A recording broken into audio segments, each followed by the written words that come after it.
Hi, everybody. Welcome to Phil and Dave's Excellent Adventures. Just Dave here with Trixie. And today I'm talking about the movie Joker Folie à Deux. This is going to be a spoiler review, so if you're concerned about spoilers, I would suggest go and watch the movie first before you watch this review. So Joker Folie à Deux is the sequel to Joker. It takes place right after the events, or shortly after the events of the first movie. It deals with Joker being in Arkham Correctional Facility and meeting Harley Quinn. As far as what I liked about the movie, the cast is great. I really liked Joaquin Phoenix as Arthur Fleck Joker. He's always a good performer and does a great job in this as well. Lady Gaga as Harleen. Lee Quinzel was also pretty good. I love Brendan Gleeson. I'm a huge fan of Brendan Gleeson. Everything he's in. He was in Paddington 2. He was in Bruges. He was in Banshees of Inisherin. He's great. Everything he's in, even though he's like a bad guy in this and you're supposed to hate him, I still love him. He's like my favorite actor, one of my favorite actors. So anytime he's in it, even when he's supposed to be a bad guy, I still like, this guy's great. He's great. I love him. Catherine Keener, again, always great. She was great in this as Arthur's attorney. Zazie Beetz shows up again. She's got a courtroom scene. She's good. She's very good in it. I like Zazie Beetz a lot. I was glad they got her back. Steve Coogan is in here doing an American accent, which is funny, but it's a pretty good American accent. It's not too distracting, but it's just weird to hear him speaking with an American accent. And like, I don't know, why didn't you just use his regular accent or get an American? I don't know. Either way. I really liked Harry Lottie as Harvey Dent. I haven't seen him in anything before, but he had this sort of smug, arrogant sort of demeanor and this way of talking like he grew up with money kind of. And it was just very, very punchable and smug and really embodied the character, I think. I really like Lee Gill as Gary Puddles. I think he has a great scene where he's, explaining what happened in the first movie and everything. Very, very good scene. I really liked it. I was really impressed with Ken Long, too. Ken Leung as Dr. Victor Lin. He's got a scene again in the courtroom where he's like starts to kind of shake and everything. It's very, very good. Very well done. The performances throughout this are all really, really good. I even liked Jacob Lofland as Ricky, Bill Smilovich, or Smitrovich as the judge, and a counter story as the crazy inmate who spoilers has an interaction with Joker at the end. I'll go into that more. Yeah, overall cast is great. It's really good performances, really, really well done. I'm very impressed with the acting for the most part.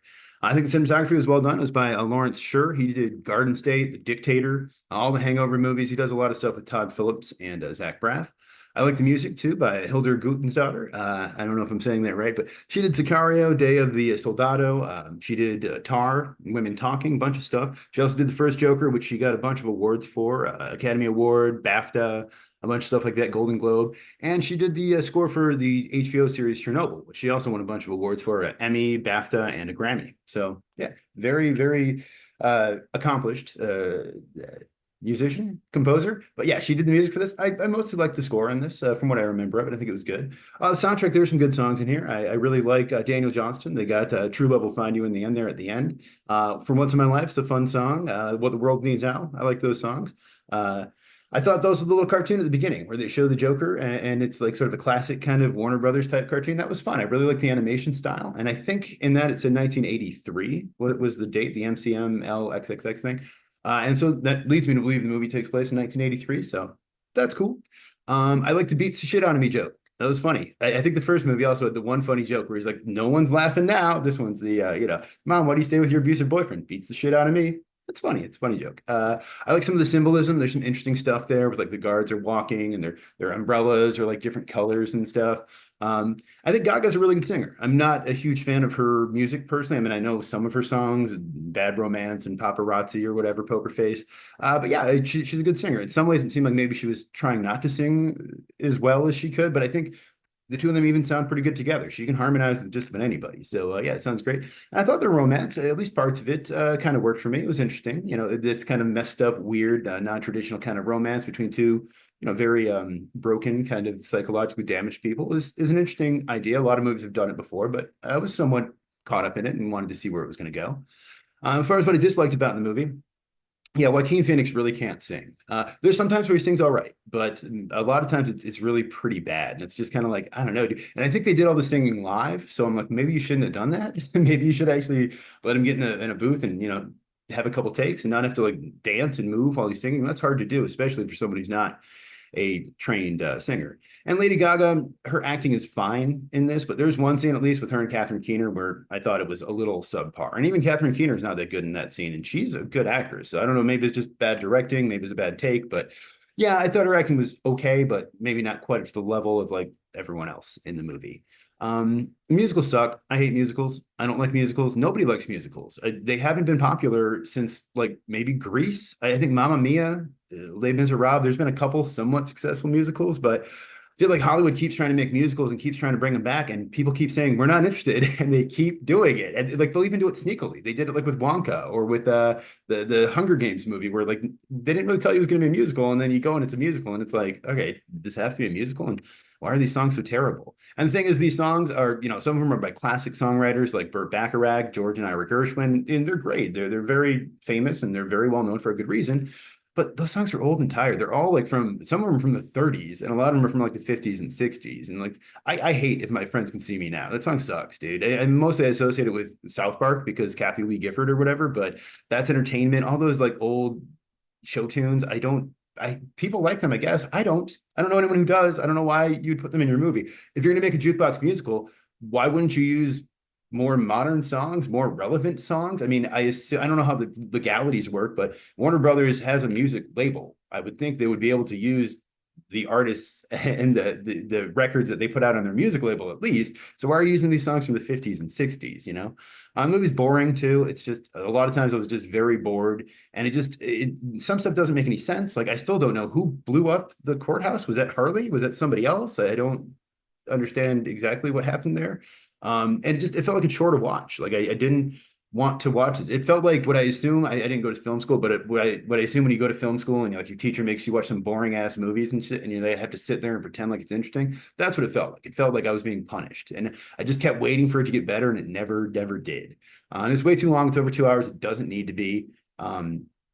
It seems in some ways like it was deliberately designed to piss off fans of the first Joker. And I do understand that a lot of people sort of misunderstood the point and the message behind Joker. Like a lot of these type heroes like Tyler Durden or Walter White or whoever, Scarface, Tony Montana. And so maybe there was a little bit of backlash on that to be like, no, hey guys, he's a tragic figure. You shouldn't want to emulate this guy. He's actually sad and depressing. But yeah, it just seems like who is this for? I don't like the first movie was basically like an homage to all the classic 70s movies, mostly the Scorsese stuff like Taxi Driver and Mean Streets.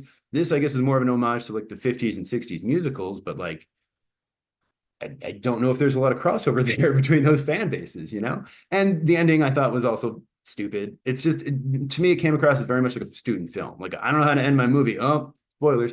I'm just going to kill the guy. It's like how Clerks originally ended before somebody, I forget who, told Kevin Smith to change it. But yeah, it's just so amateurish and just bad. And just, I didn't enjoy it at all. I enjoyed very little of it. And I wanted to. I feel like there was good stuff there. There was some somewhat interesting stuff there, but just the execution just did not work for me. So it's directed by Todd Phillips. He did all the Hangover movies. He also did Road Trip, Old School, Due Date, and the first Joker. It was written by Todd Phillips, who wrote all those movies, and Scott Silver. Scott Silver wrote and directed Johns and the Mod Squad movie from like 1999, and he wrote 8 Mile. Budget on this one is $200 million. And the box office so far, it's made about 121 million. 37 to 39 million of that was domestic. The rest was overseas. That's quite a bit below the predictions for this one. So yeah, it's a bit of a disappointment for that. And it's not surprising because the movie kind of sucks. So the working title, or let's get to Rotten Tomatoes before I do that. 33% for the critics and 31% for the audience. So yeah, critics and audience are both in agreement that this movie is not great. Working title and the full title, I guess, is Folie à Deux, which means Madness of Two. Of course, many people think Harley Quinn's going to be in it. It has to do with a French psychiatrist, Charles Lagacé. I don't know. Cool, whatever. Like Joaquin Phoenix in the first Joker film and this one, Lady Gaga was in Method and she was in character and would only respond to the name Lee. Well, that sucks because her performance wasn't that good. So, yeah, they made her an inmate instead of a psychiatrist, which is what she normally was. She started in the animated series, I believe. And that to me was an interesting dynamic. You got this psychiatrist who falls in love with the Joker, and then, they have this relationship. That to me was interesting. The way they changed it, so she's just a fan of his who, kind of put herself in there. I didn't like that as much. And at that point, if you're going to change the character that much, why even use this character? Why not just make a new character, or just no? Why not even make this not about the Joker at all? Just make your own shitty little musical movie. I don't know. They do show Harvey Dent in this. It gets facial injuries from the courthouse being attacked. So yeah, that's, I guess, maybe him turning into Two-Face. That's kind of interesting. Maybe, I don't know. And there might have been some inmates, and there was one inmate at the beginning who I thought maybe it was supposed to be like a Killer Croc type dude or something. I don't think so, but that was my first thought. And then the dude at the end who kills Arthur, after he kills him, he like cuts his mouth, much like Heath Ledger's Joker in The Dark Knight. So I think it's leading some people to think, oh, is that the real Joker now? It's kind of like the Gotham show where they didn't have a real Joker. They just had these like Jeremiah and I forget who, the kid from Shameless. And it's like, okay, I understand for that show. I think that was a legal thing because I think technically like ABC, Disney still owns the rights to Batman on TV from like the 60s, maybe. But this one, I'm like, why would you do that? Why would you make these changes? I don't know. The movie was frustrating and annoying, and I don't like musicals anyway, and it was way too long and it was boring. So yeah, I thought this movie kind of sucked. It was probably one of the worst movies of the year, one of the worst sequels I've ever seen, and I just did not enjoy this movie at all. And I don't think many people did either. I feel like everyone in the theater was just kind of like, what is this? What are we watching? I don't understand. So my score on this one's gonna be a 5 out of 10. I think this movie is not very good at all. But if you saw it, let me know what you think of it down in the comments below. Thank you so much for watching. Hope you have a great night, and I will see you here again next week.